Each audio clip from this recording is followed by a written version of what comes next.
Alaikum warahmatullah, barkamu da safiya, barkamu da sake saduwa a cikin wannan tasha mai albarka mai suna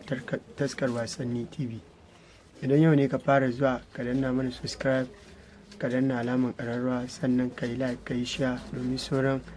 magoya bayan ƙwallon ƙafa su fa'idantu. A yau ne za ku ji labarin cewa kocin Real Madrid Ancelotti ya ƙara jaddada cewa ba zai sauya tsarin shi na gaba ba, domin matsalan shi a Madrid ba gaba ba ne, yana daga baya ne, inda wasu jita-jita ke ta yaduwa akan cewa kungiyar ta Real Madrid ta tabbatar da cewa Kylian Mbappe shine zai koma buga gefen dama, a yayin da shi kuma Vinicius zai koma buga namba 9 na tsakiya.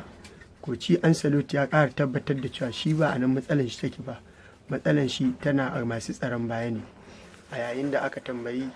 Lewandowski cewa shin da ka ci ƙwallon ka ta 99 a gasar nahiyar Turai